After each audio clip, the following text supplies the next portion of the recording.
Some games challenge your brain and some warm your heart. And every now and then, one seems to do both. I'm talking, of course, about the mega hit Tenby.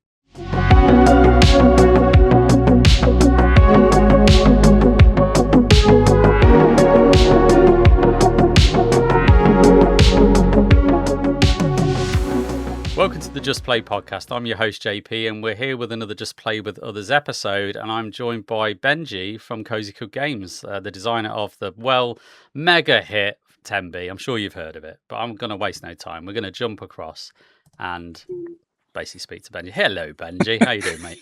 Hey, mate. Yeah, good. How you doing today?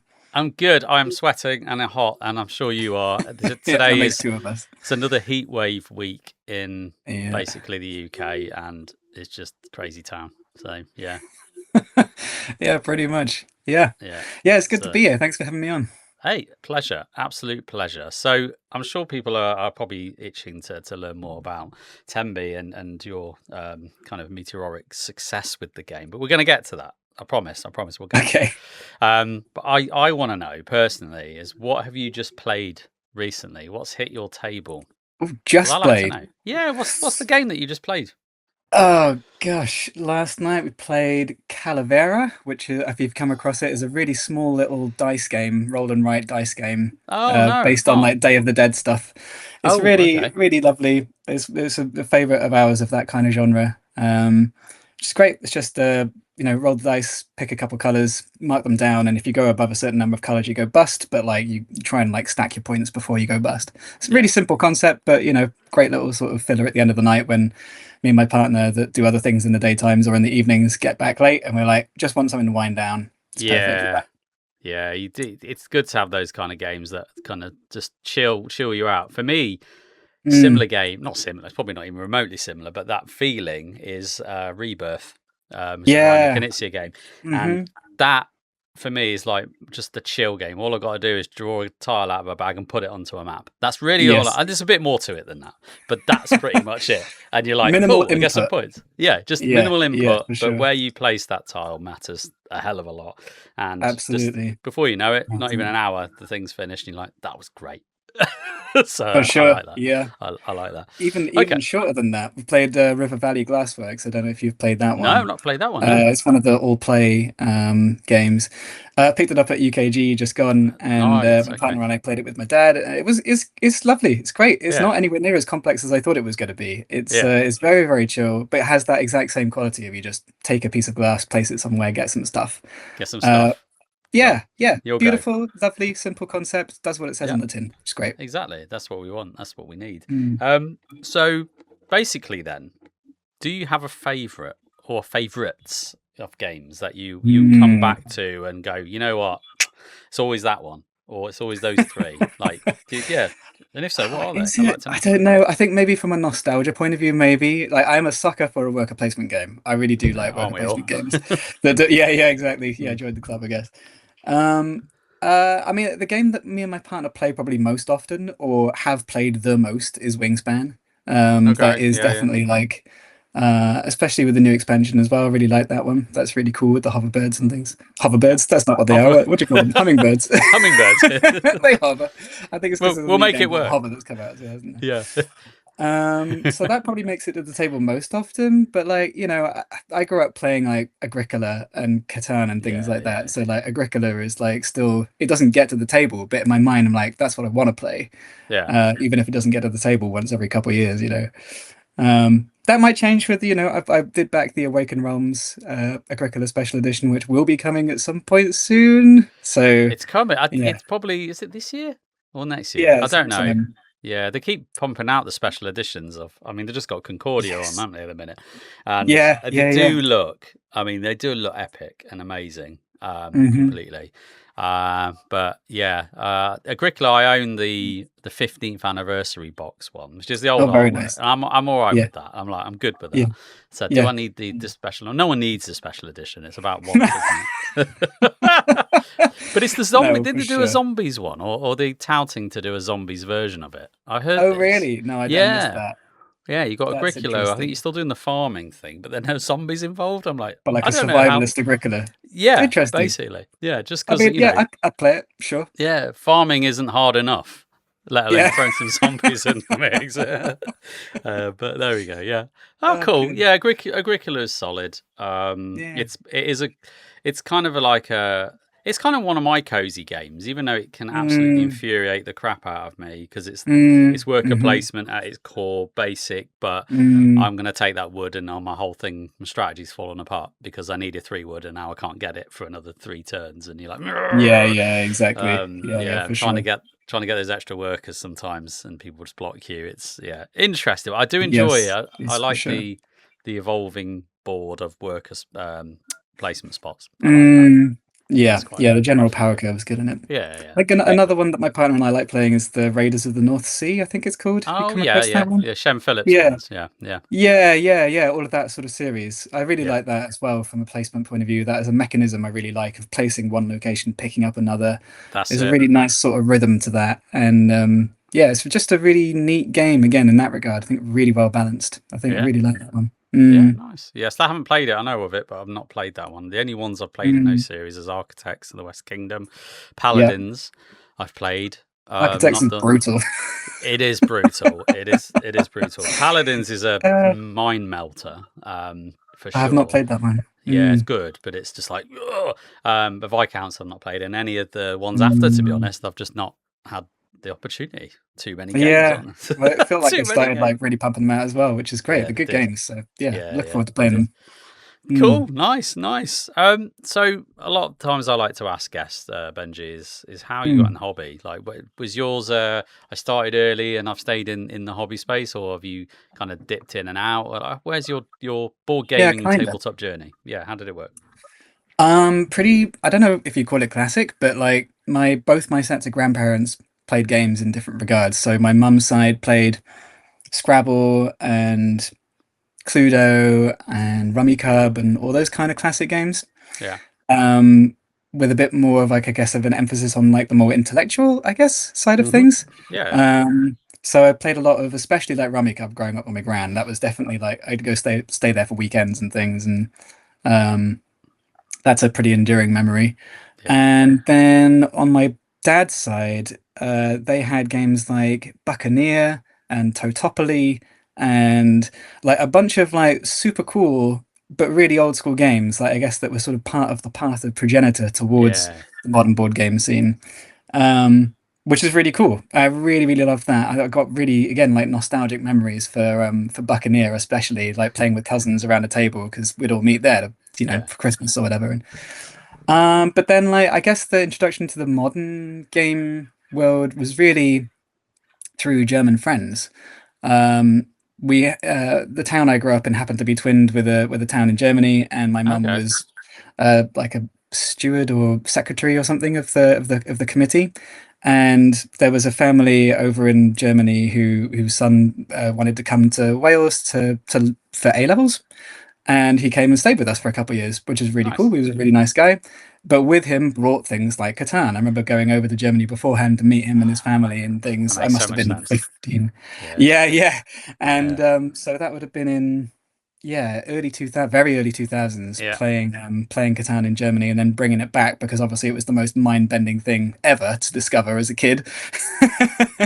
Yeah. And What is then this? yeah, and then my family, I guess, played it like probably every other night for like, a good year, and then yeah, it was a real staple. And then we got into all the other games, like Agricola that was out at the time, and a few others.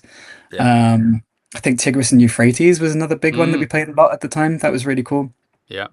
Um, yeah, so that was kind of like the entrance into it, and then after that, yeah, I went to UKG and all the things, and just got Okay. my mind blown as to yeah, What is exactly. this? Yeah. Yeah.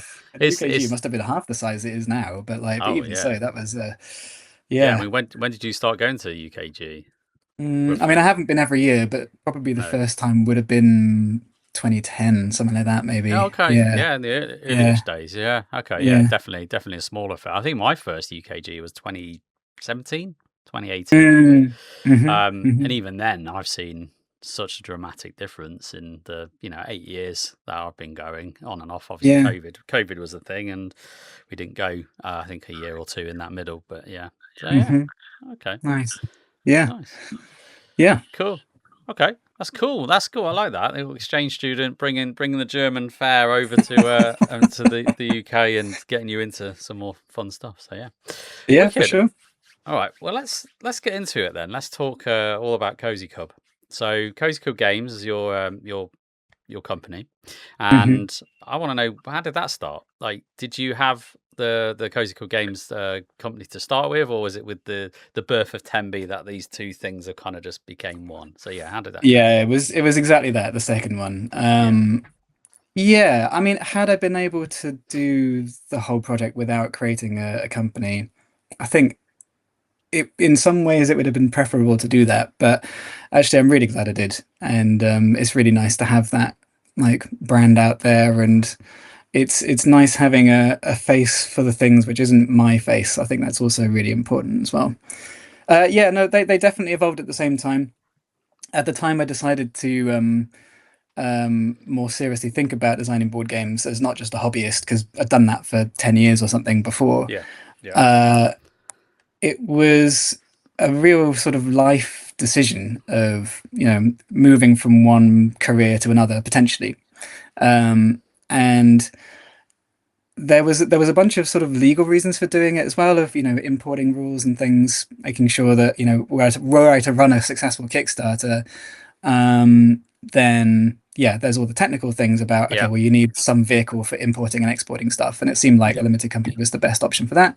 yep, But then, it was also good, like I said, to not have a face that was mine, but to have a sort of a company that represented a set of values. yeah, And part of the reason for doing all of this was trying to create a vehicle that could tell stories and tell positive stories, tell sort of unified stories, like, without getting like super political, from a very gentle point of view. How do you bring people together? And like the mm, board game hobby does that anyway. But I really set out with a bit of a mission to try to um, create games or support games which have kindness and community at the heart of them, and sustainability, and all wonderful kind of things that the world should be moving towards, in my opinion, anyway. yep, So that was the kind of the convergence of the two, and then yeah, Tenby was just a really nice happenstance, I suppose. There's a bunch of games I was working on at the same time, that any one maybe could have been the game that I chose to try to crowdfund first. But Tenby happened to be the one. Jessie, my partner, was like, it got to the point she was like, "You've got to choose one idea, just one, just go with it and see what happens." So it became Tenby. But again, the two were really like closely linked. Like Tenby ended up being that game, which is not overtly but gently about community and kindness and collaboration and all those good things. And yeah, I'm very pleased with how things have ended up, for sure. yeah. I mean, Yeah. what a start. To be honest, I mean, what an Yeah. opener. I bet you probably got. I'm glad I picked Tenby. I'm glad it was I'm that glad my one. partner picked Tenby. Yeah, Yeah, for well, there sure. you go. Yeah, I'm glad that was the one that was chosen, because you never quite know. It Yeah. must be this massive unknown for you, where Mhm. you got no idea how these things are going to go, but you're kind of, I assume, very proud that you've done this thing. Like, you've designed this game and it works and it's fun, and I'm sure you've had play testing and feedback and all that kind of stuff. And Mm, and and I can imagine, like, when you put in a product, or you create a product from an idea that was once in your head and now it's tangibly in my hands and people can play it. I mean, that must be a mega feeling, and only to get the mm. reception it's got. Mwah. It So is yeah, bizarre.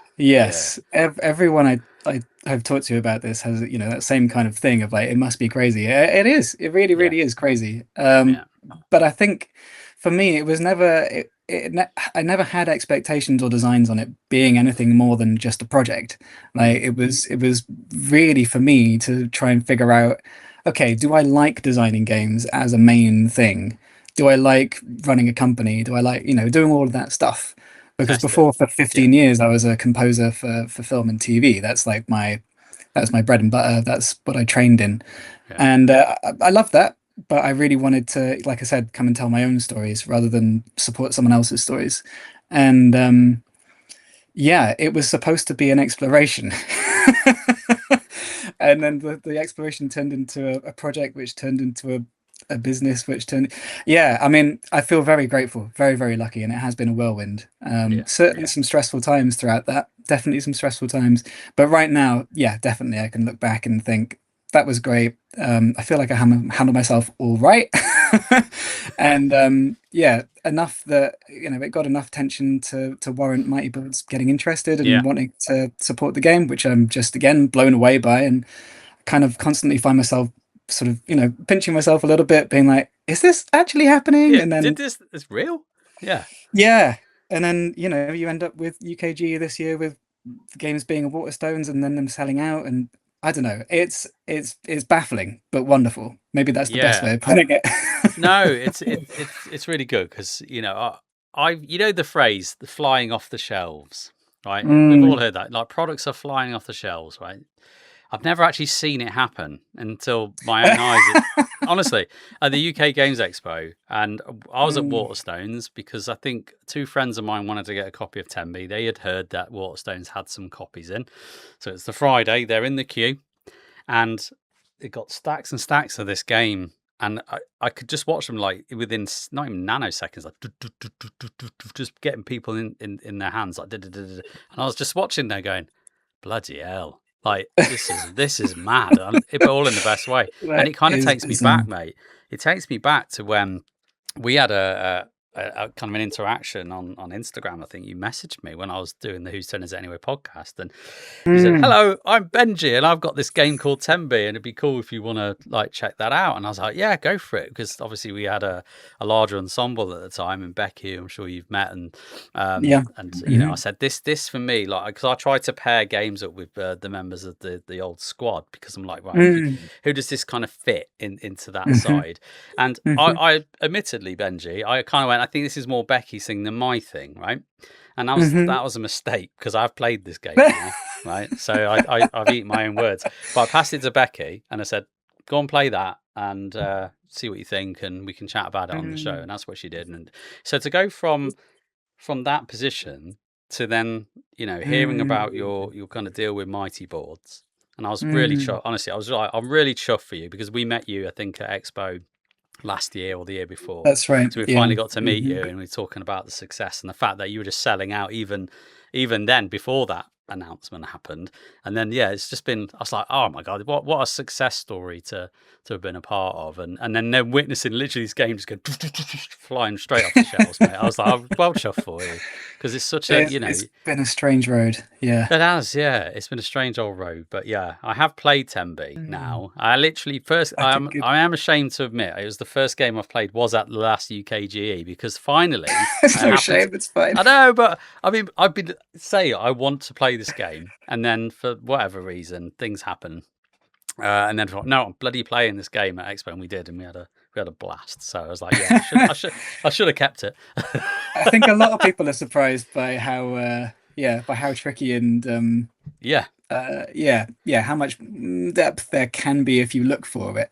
On the face of it is a pretty game, and it was very consciously chosen to be that way, of course. But I want to make the games that I want to play, and I want to be challenged by games. And Tenby, I never win, by the way. I never win at Tenby, but I like the challenge of trying to win. Yeah, and trying to get the highest score. Yeah. So for those that are going, that's great, JP, you're talking about Tenby, I have no idea what you're talking about, which I doubt you exist, because I'm sure most people will know this game by now and go, yes, we know what Tenby is, we've played it. But from the off chance that anyone who's watching this, Benjie, who has never heard of Tenby, or maybe heard of it but haven't played it to know whether it's for them, can you give a bit of a pitch on what it is and how it works, and maybe how the gameplay loop works? Just sure, absolutely. Yeah, it's a card drafting game. It's an action drafting game, a street building game, kind of a tableau builder. And the main puzzle of the game is feature matching. So what you're going to be doing is taking one card and looking at the neighbor card and looking at the scoring condition and then the features on the neighboring card.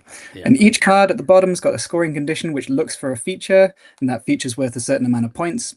and that condition is going to look a certain range. So maybe it might look one card to the left, one card to the right, two cards left, two cards right, etc. A range over which it operates. And if it sees any features in the adjacent cards, then it's going to score some points. And of course, every card has that. So the idea is you're trying to fit the puzzle together in the best way. How do you put the cards so that that scoring condition matches with that feature and that scoring condition matches with that feature, etc., etc., etc.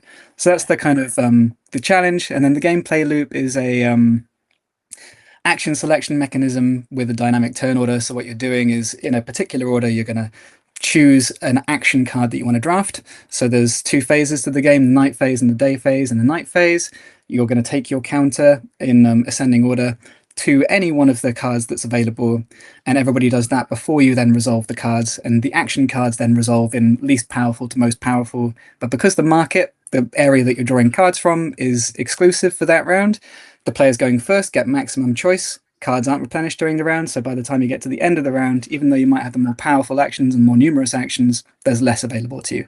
And then that happens every round. That's sort of the main game.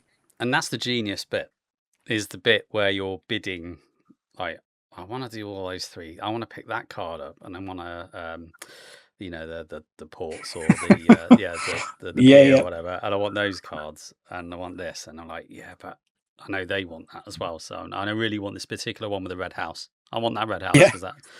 And what are the odds of me getting that red house? Probably slim. Yeah. So do I have to go earlier and forgo maybe an extra pick to get what I want? And that alone is just really good, simple, clean, and just think, for me, it makes the game. It makes the game, and I like the fact that you've got different strategies in there as well. So you're going to go for like the super street, which is so long and massive, or you're going to go for lots of little ones. And because obviously you can start new streets, right? You can start these different things, and I forget what the cards are called, because you can get them. Oh, are they the purple ones?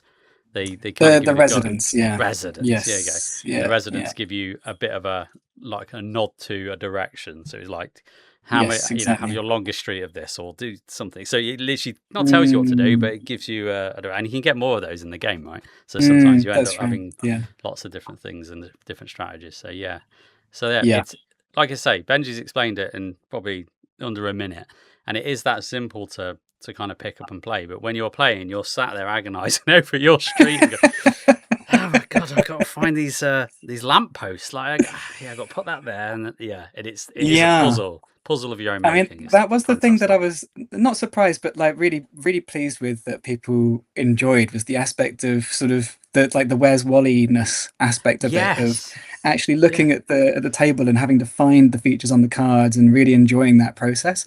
That's not something I expected, honestly. Like when I had the idea, it was a mechanical, it was a logical mechanical decision to make, rather than a sort of like a thinking about the human psychology part of it. So that was a lucky turn for me. But now, sort of reflectively thinking about it, you could think of it as a smart choice, but at the time it really wasn't. It was just looked into it, It was, but that's a lovely thing to find out. Yeah, and I suppose it lends into the fact that the art style is that cartoony, and you're right. Where's Wally? It fits in that kind of aesthetic where you're trying to hunt for these. Oh, it's those things, those chimney pots at the top, or this, and you're literally trying to find them. You go, oh, there's one there, and you get so excited. You go, I didn't know that was there. Oh, awesome! That's another 2 points. I looked into that one. Yeah, lots of mini dopamine hits. How do you get those stars? It's all good. It's all good. So you have an expansion, which I haven't played actually, the community expansion, right? So what does that do? What does that add to the game? So in that expansion, there's 5 different modules. So they can all be added individually or in any combination or all together. And they do something small or a little bit larger to try and affect the gameplay in some way. Okay. So for instance, you might have a mayor card. So you might have a mayor that is part of your town, and that mayor is going to give you points for patterns of colored houses. So the very original version of the game that I designed was more in line with this, was like just a game about colored houses. No features, no nothing. It was just colored houses, being very much inspired by Tenby and being there thinking, okay, I can make a game out of the colored houses. And putting them in different relationships, red, yellow, green, etc. How do you sort of build multiple different goals together? That game by itself just didn't feel like enough, so I did avoid that. But as a layer on top, it was a nice, like, for me, a nice sort of homage to where the game mechanically came from, but also a really nice extra sort of pull towards, okay, well, I now want to get these strings of different patterns of colors. So the mayor wants that. They're also going to give a little boost to points generated by particular features. So on the scoring condition, if it says like a seagull is going to generate 1 point, now that seagull generates 2 points, for instance. So you're drawn more towards a particular scoring feature. Yep. So that's one module. There's another module. I think my favorite is the locals, which are a set of 5 different colored little meeple pieces. I don't know if I'm allowed to say that word anymore still. I don't know what the fallout from that is. Meeple like. Where meeple like pieces where anytime you place a home down, and a home is just a little one with the banner of the heart at the top in the pink. Anytime you place a home down, you can place a little local on it. And at the end of the game, the local is going to extend the scoring range of any of the features it ends up on at the end of the game. But during the game, you can spend to move those locals around, or you get, I think, 1 free move at the end of every round as well. So yeah, just like, things like that, which pull the game in a slightly different direction, give it a slightly different inflection, more scoring opportunities, but again, hopefully just kind of like more ways of interacting and feeling like you're, part of this little town that you're making. Yeah.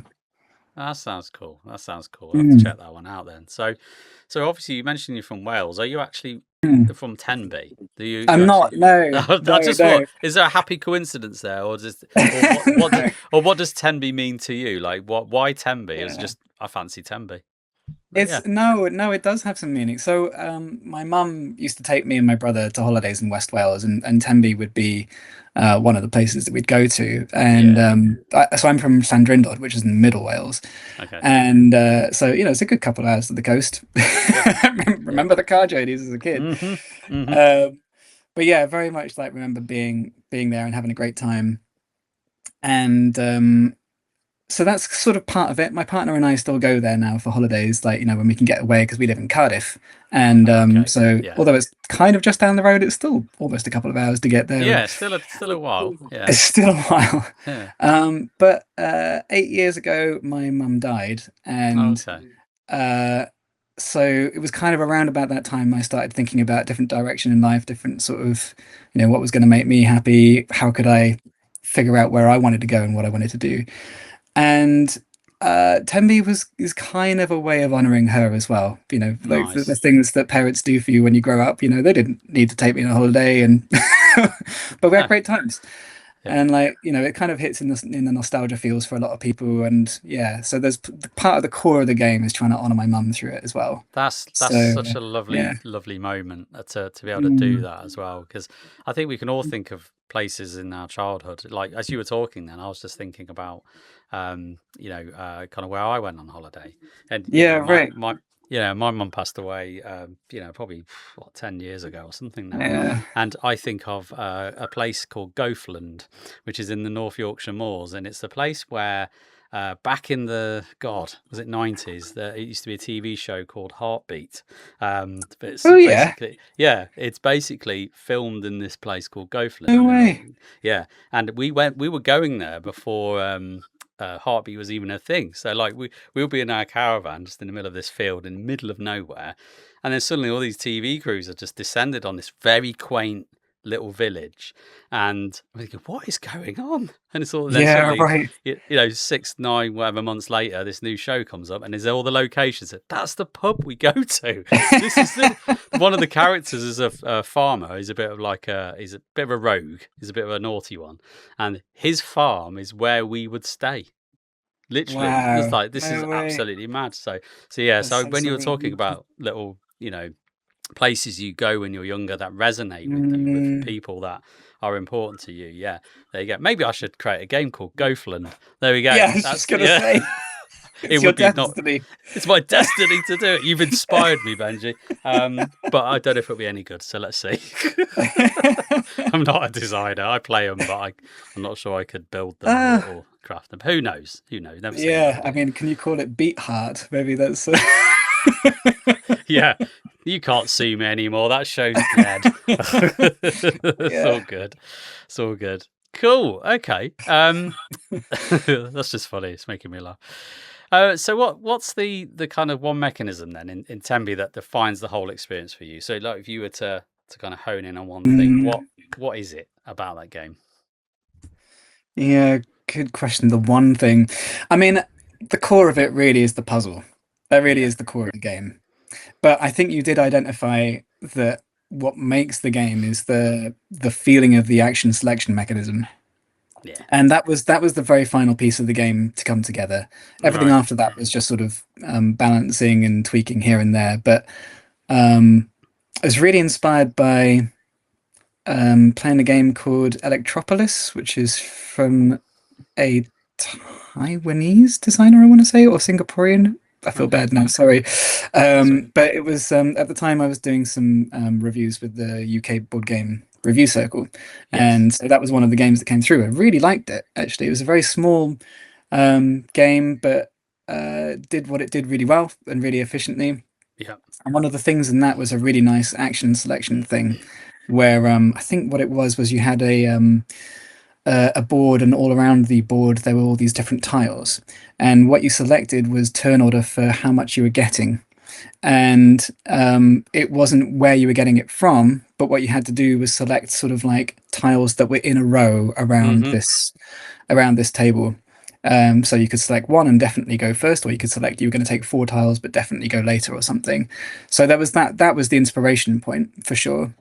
And then the sort of the combination of it was thinking about King Domino, really. I mean, that is a touchstone for a lot of people. What I really liked about King Domino was that sense of I am getting this thing. Um, and So the kind of like the fusion of the two really was the sense of how do you play earlier versus later in terms of value? How do you play relative worth of the thing that you're getting on the actual card itself? Um, and then yeah, the I guess the source of it was you're reserving the action rather than the actual thing. mm, And so I think yeah, I think you put your finger on it, man. That's the real tension in the game, and that really provides the core of the game, the gamified part of the game, if you will. yeah, Which is yeah, that tension between this is the action that I want because I can see the stuff that I want, but that doesn't guarantee the stuff that I'm going to get. yeah. That's the yeah, I'm yeah. a So yeah, I'm a sucker for action selection mechanisms in games anyway, because anytime that you come up with a clever way of doing it, it's like, mm, God, that's clever. And it makes, mm, because that's your primary interface, right? That's your primary interface into the game. It's how you push the buttons mm, in doing certain things. So yeah, it doesn't mm, matter whether it's heavy or if it's light. If it's got a clever way you can input, I'm all over that, because it's just that's what makes yeah, it fun. Because that's where yeah. the decision Totally agreed. space, yeah, decision space is light. You're just in that and go, oh, okay, well, I'm going to do that. And that could be Absolutely. simple as, in Vinyos, if you've ever played Vinyos, one of Vital Lacerda's Haven't heavier known. games. It's basically about Mm, winemaking. And mm, their action selection mechanism is like they call it a quadrille, right? Which is basically a 3 by 3 spaces, like grid. And on your turn, you can move into one of the adjacent boxes and do the action, or you can spend a coin to go additional into areas, or if other people are in hmm there, you have to give them a coin.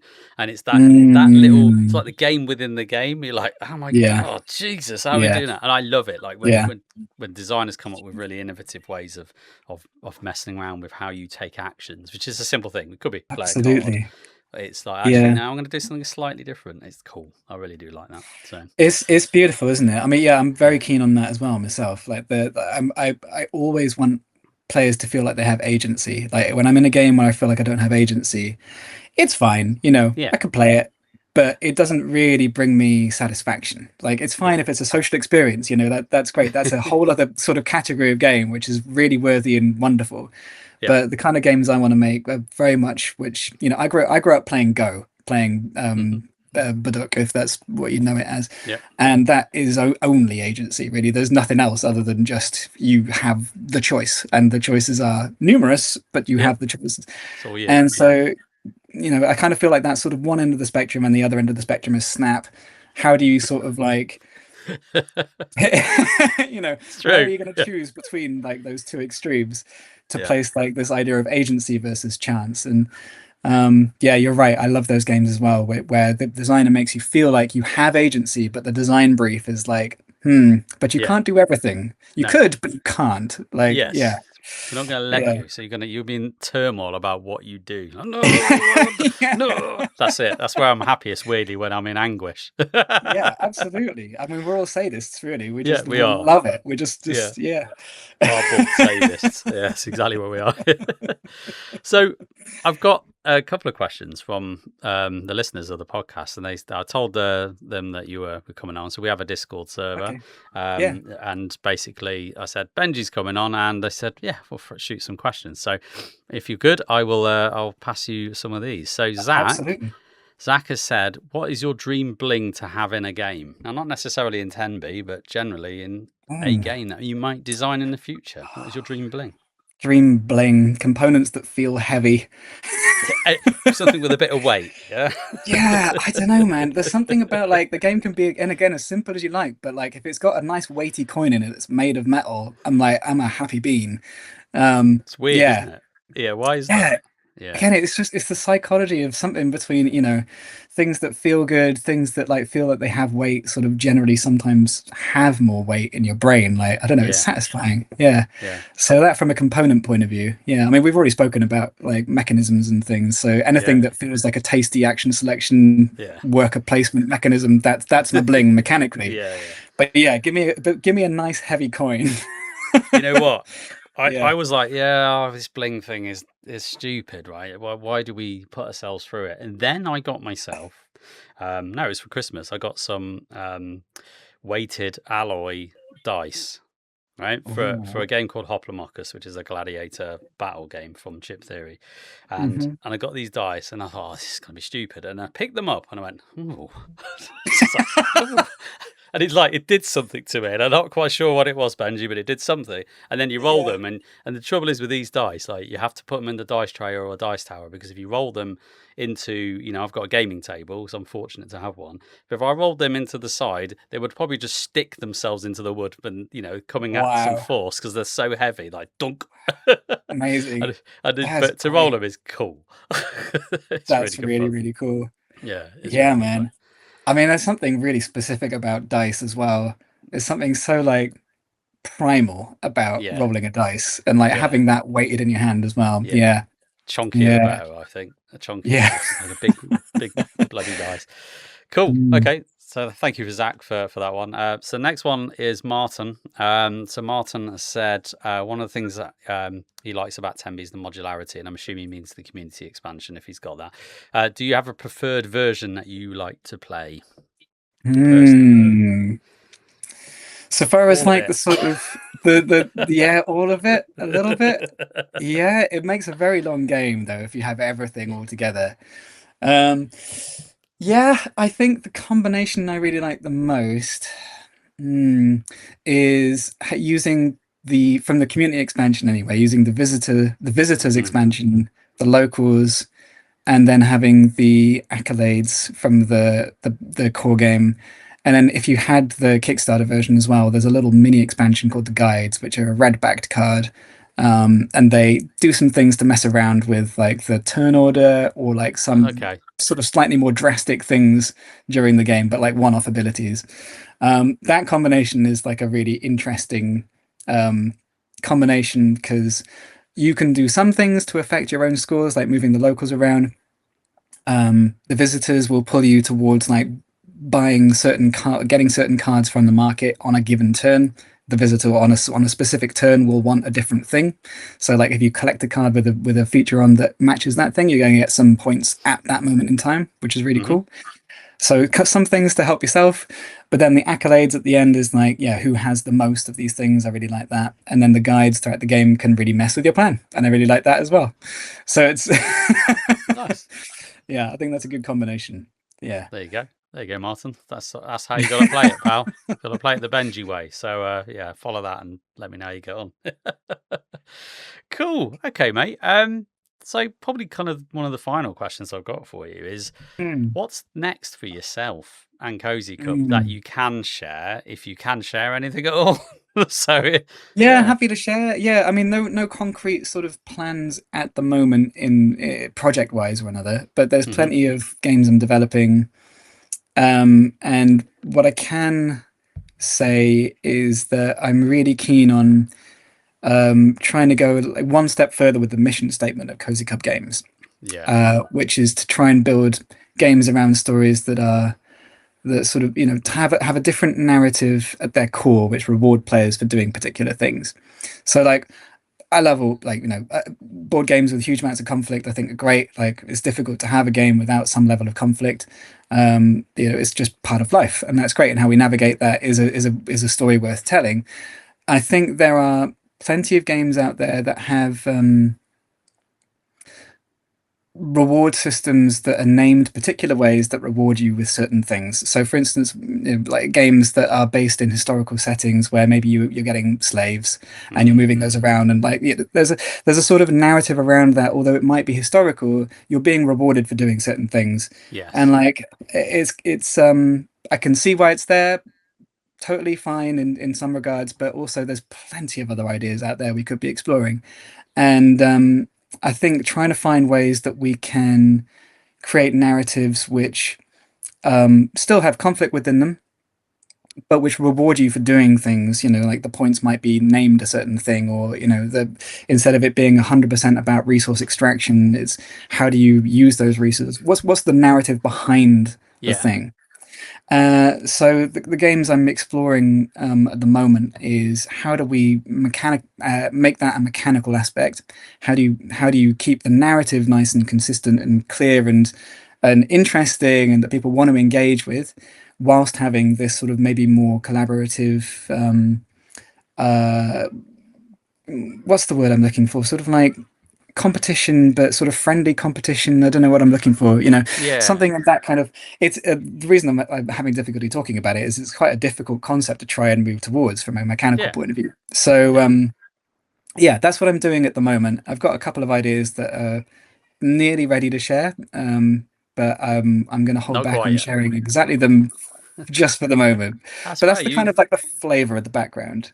Yeah, no, Yeah. that's cool. That's really good. Yeah, I think it's important as well. I think, some games will lean into more historical aspects of how things used to be, um, and they can have their issues because obviously those viewpoints and things don't exist today, or that the world's moved on. And some games Mm. like to tell the story of this is how it was, right? So Mhm. they faithfully recreate the fact, warts and all, and that's Mhm. that's kind of what it is. But then I think some games use some of those themes and don't do them in a great way.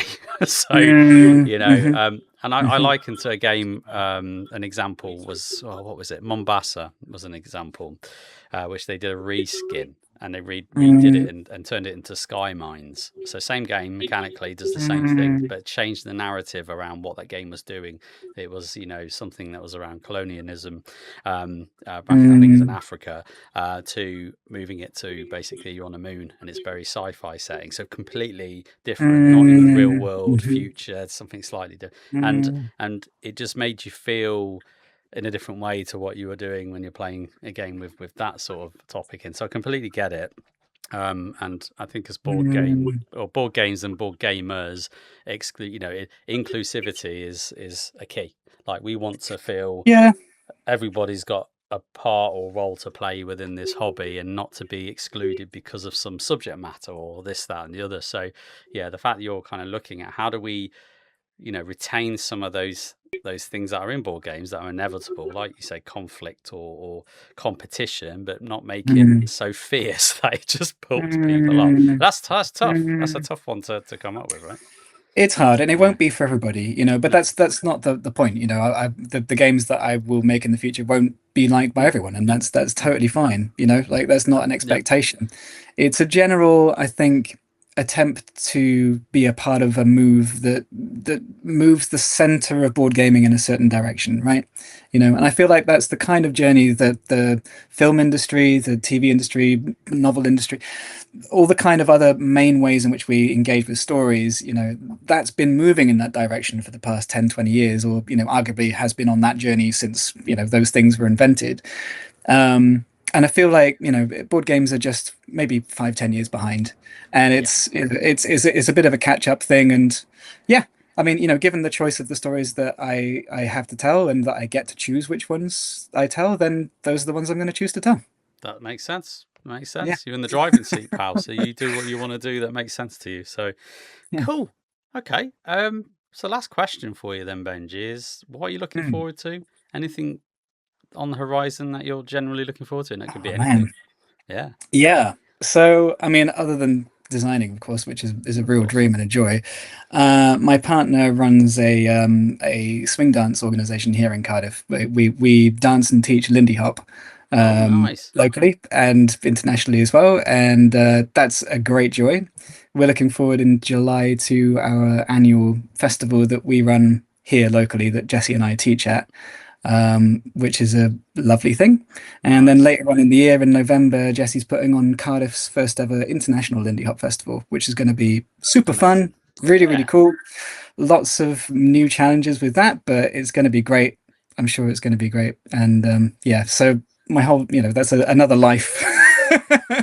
Yes, another parallel lane that I'm in.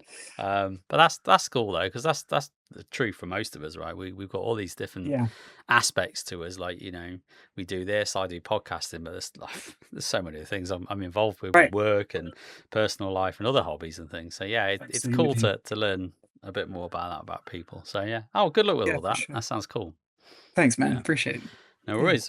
Well, I just want to say then, thank you so much, Benjie, for jumping on the show and chatting about your success story. I think, like I said at the beginning, I'm really chuffed for you, mate. I'm chuffed that we got that interaction in a few years ago, and to see basically how things have progressed over the years. And I'm sure there's many more success stories to come. I think people will be watching very closely about what your next one. You've got that the challenge of the second album, haven't you? How are you going to land that second album now you've had such good success with the first one? But I'm sure you'll nail it. So, but no, thank you for joining us, Matt. I really appreciate it. It's been a real pleasure. Thanks for being part of the journey as well. It's been great. No problem. Take care, man. Thank you. Take care, man. And there we have it. Thank you, Benjie, for taking the time and talking to us at the Just Play podcast. And if you've enjoyed this show and you enjoyed this episode, then please share, comment, engage as you normally do. I love it. I love kind of going through all the comments and please do so. And if you want to engage with us, all our socials are in our show notes in the usual place right down there. You can get us on Facebook, you can get us on Instagram, you can also join our Discord server. And come along and join the many people in there. We've got some great listeners in there, talk about games. We've got some designers in there. So come and join in and have some fun. If you want to support the show even further, I do have Ko-fi, which is basically our crowdfunding platform, and it keeps this show going. It helps host the podcast, it helps pay for the equipment, it helps do all sorts of stuff that just keeps shows like this happening, because without your help, it doesn't happen. So thank you for those that do. All I would leave you with is my usual sign off, which is you only grow old when you stop playing. Take care.